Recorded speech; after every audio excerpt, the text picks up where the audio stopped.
આટલી વસ્તુ હોવી જોઈએ જીવન પ્રત્યે, મૃત્યુ પ્રત્યે, સુખ દુઃખ પ્રત્યે, વિધ પ્રત્યે. અને પછી આવે છે પ્રકૃતિ, કે જે સૃષ્ટિની અંદર આપણે બધા પોતે રહીએ છીએ. પ્રકૃતિ શું છે? પ્રકૃતિ આપણી માં છે. પ્રકૃતિ શું છે? આપણી માં છે. ઘરની અંદર માં હોય એ કપડાં પણ ધોવે, રસોઈ પણ બનાવે, એટલે કે નોકરાણી પોતે નથી, એ માં છે. એ પ્રમાણે પ્રકૃતિ છે ને આપણને શું આપે છે? પાણી આપે છે, અનાજ આપે છે, ખનિજ આપે છે, કેટલા બધા પોષક તત્વો આપણને ધરતી માતા પોતે આપણને પોતે આપતી હોય છે. 800થી 1000 ફૂટ આપણે ખોદીએ ત્યારે આપણને પાણી આપણને મળે છે. પણ માણસ ધરતી માતા પ્રત્યેના ઉપકારો પ્રત્યે માણસ પોતે કેવો બની ગયો છે? કૃતજ્ઞ બન્યો છે. ભગવાને આટલું બધું આપ્યું, એટલા માટે આપણે સવારે ઉઠીએ ને તો આપણે શું કરીએ છીએ? કરાગ્રે વસ્તે લક્ષ્મી બોલ્યા પછી વિષ્ણુ પત્ની નમસ્તુભ્યમ, ધરતી માતાને આપણે નમસ્કાર કરીએ છીએ કે ધરતી માતા, હું તારા ઉપર પગ મૂકું છું, તેથી મને તું ક્ષમા કર. એટલે ધરતી પ્રત્યે આટલો બધો કૃતજ્ઞ ભાવ માણસે પોતે વ્યક્ત પોતે કરવો જોઈએ. એટલે આપણે ત્યારે કરાગે વસ્તે લક્ષ્મી આ પ્રમાણે બોલીએ છીએ. ત્યાર પછી આવે છે કે પ્રકૃતિ છે ને એ ખુલ્લી ભગવાનની કિતાબ જેવી ચોપડી છે. લીલુંછમ હરિયાળું ઘાસ હોય, આમ વહેતા ઝરણાઓ હોય, સૂર્યોદય હોય, સૂર્યાસ્ત હોય, આ બધી વસ્તુઓ તમે જુઓ ને તો તમને શું થાય? ઈશ્વરની અનુભૂતિ થાય. સૂર્યોદય, સૂર્યાસ્ત, ખળખળ વહેતા ઝરણા, નદીની ગતિશીલતા, આ લીલુંછમ ઘાસ, તો આ શું કહેવાય? ભગવાનની અજબ પ્રકારની આ પ્રમાણે માયા છે. તો તમને ઈશ્વરની અનુભૂતિનો અનુભવ થાય. આ વાતને સમર્થન આપતા આપણા કવિ કલાપી પણ કહે છે, આપણને સમજાવે છે કે ઘડી છોડી દેને ગળમથલ, ઘડી છોડી દેને ગળમથલ તારા જગતની. બહુ સરસ વાક્ય લખે છે. ઘડી છોડી દેને ગળમથલ તારા જગતની, જરા જા, જરા જા મહાનિર્જન જંગલમહી, તરુ પક્ષીમાંથી જરૂર મળશે કોઈ કિમિયા, તરુ પક્ષીમાંથી જરૂર મળશે કોઈ કિમિયા, જશે અંધાપો, જશે અંધાપો તું જ હૃદયનો ત્યાં વિહરતા. એ તો ફર્સ્ટ ક્લાસ સેન્ટેન્સ પોતે કવિ કલાપે લખ્યું છે ને. તું પ્રકૃતિની પાસે જતા તમામ ટેન્શન, સંતાપ, દુઃખ આ બધું આ પ્રમાણે પોતે શમી પોતે જશે. એટલે આ 5 વસ્તુ થઈ. છઠ્ઠી વસ્તુ આવે છે કે સ્ત્રી. સ્ત્રી છે ને એ ભગવાનનું ઉત્કૃષ્ટ સર્જન છે. આપણા શાસ્ત્રોમાં પણ કહેવામાં આવે છે કે જે જગ્યાએ સ્ત્રીનું પૂજન થાય છે ને ત્યાં લક્ષ્મી પણ પોતે વાસ કરે છે. સ્ત્રીને જેમ આપણને આત્મા છે તેમ સ્ત્રીને પણ આત્મા છે, એને પણ પોતે સુખ દુઃખ આ પ્રમાણે હોય છે. તો સ્ત્રીને યોગ્ય સન્માન માણસે પોતે આપવું જોઈએ. કારણ કે સ્ત્રી ધારે ને તો સંસારને સ્વર્ગે બનાવી શકે, એ સંસારને નરક બનાવી શકે. એવી રીતે ખાટી સાસ હોય ને એ આખું વાતાવરણ કેટલું બધું ખરાબ કરી નાખે છે. એમ આ પ્રમાણે સ્ત્રી આપણું સ્વર્ગ પણ બનાવી શકે છે અને નરક પણ આ પ્રમાણે પોતે બનાવી શકે છે. ટૂંકમાં આ 6 વસ્તુ પ્રત્યે સ્ત્રી તરફ ભોગની દ્રષ્ટિથી નહીં પણ ભક્તિની દ્રષ્ટિથી પોતે જવું જોઈએ એવો આપણો શાસ્ત્રોનો પોતે આ પ્રમાણે આદર્શ છે. ટૂંકમાં આ 6 વસ્તુ પાછળ તમે કઈ દ્રષ્ટિથી જુઓ છો એના ઉપરથી તમે ધાર્મિક છો કે અધાર્મિક એ પ્રમાણે નક્કી પોતે થાય છે. અને ધર્મ કોને કહેવાય? ધાર્મિકતા પોતે કોને કહેવાય?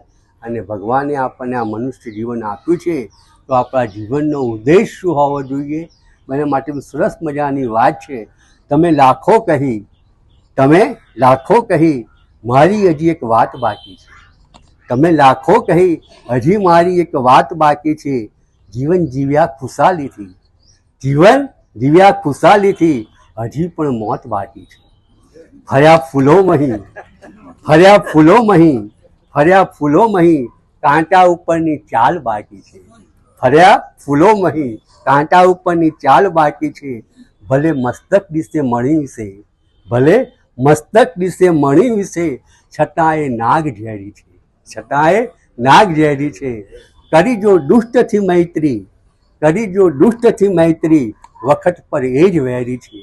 પૂનમની ચાંદને તમે આશાના મિનારા, ચણી બેઠા કોઈ આશાએ, ભલે રાચો સપને, ભલે રાચો સપને, નિરાશા ઘોર બાકી છે. પૂનમની ચાંદની માણી, પૂનમની ચાંદની માણી, અમાસ અંધારી બાકી છે. કર્યું ધન વિશ્વનું ભેગું, કર્યું ધન વિશ્વનું ભેગું, પ્રભુનો પ્યાર બાકી છે. કર્યું ધન વિશ્વનું ભેગું, પ્રભુનો પ્યાર બાકી છે. બધા સરવાળા આખરમાં ખરેખર બાદ બાકી છે. ખરેખર બાદ બાકી છે. એવું મનુષ્ય જીવન આપણને આ બધું છે ને એ બધું બાદ બાકી છે. એટલે એનો મતલબ એવો નહીં કે ના, આ બધું આ પ્રમાણે પોતે બધું જીવનનું પોતે આ પ્રમાણે બાદ બાકી છે. અને આપણે જીવનની અંદર જે આપણે અમુક નિયમો લેવા જોઈએ, આપણે સરસ મજાનો નિયમ આ પ્રમાણે પોતે લીધો છે. આપણે દરરોજ આ પ્રમાણે મળીએ છીએ ને તો આપણે એકદમ ફ્રેશ રહીએ છીએ. આનંદી જીવનમાં સુખ દુઃખ તો આવવાના છે. એટલા માટે સામાન્ય નિયમમાં માણસને કેટલું બધું પરિવર્તન આવે છે. એક ડૉક્ટર હોય છે, એક ડૉક્ટરની આખો દાડો ડૉક્ટર વ્યસ્ત રહેતા હોય છે. એની પત્ની કહે છે કે જીવનમાં તમે કોઈ વ્રત લો છો, કોઈ નિયમ લો. ડૉક્ટર કે મારી પાસે એવો ટાઈમ નથી, કે મારી પાસે સમય તો હોવો જોઈએ ને, હું વ્રત લઉં તો એને પાડી શકીશ નહીં. હવે પત્ની બહુ ફોર્સ કરે, દરરોજ આમ ટોર્ચિંગ કરે ને એ ડૉક્ટર લાગે છે કે લાય આટલું બધું કહે છે તો કોઈ નિયમ લઉં કે હું. હવે એવો નિયમ કયો પ્રકારનો નિયમ લે છે કે આપણી સામે કુંભાર રહે છે ને, એ કુંભારની ટાલ જોઈશ અને પછી મારા કાર્યની કે શરૂઆત કરીશ. એની પત્ની કે તમે આવો તો નિયમ લીધો ને, એ બહુ સારું કર્યું, કે તમે ટાલ તો જોશો ને પછી તો કામ કરશો ને. નિયમ ત્યાં નિયમ મારો. હવે દરરોજ સવાર પડે ડૉક્ટર કુંભારની ટાલ જુએ અને પોતાનું નિત્ય કર્મ આ પ્રમાણે ચાલુ રાખે. પણ બધા દિવસો એક સરખા જતા નથી. એક દિવસ ડૉક્ટરને કુંભારની ટાલ જોવા મળતી નથી. ડૉક્ટર કે મારે ટાલ જોવી એટલે જોવી જ, પછી મારું કામ શરૂ કરીશ. એટલે પછી એ ત્યાં ઘેર જાય છે અને પૂછે છે કે ભાઈ ક્યાં ગયા? તો ભાઈ કે ખેતરે ગયા. ખેતરે ગયા અને મારે ખેતરે જવું જ પડે.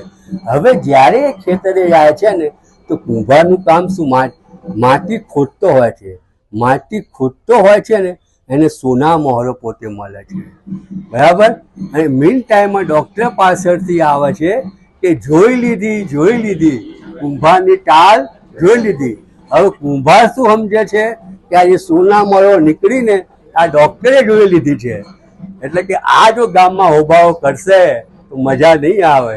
એ ડૉક્ટરને બોલાવે છે અને કહે છે કે આ વાત ગામમાં કોઈને કહેતો નહીં. આ જે સોના મોહરો મળી છે ને એમાં 50% તમારા, 50% તમારા.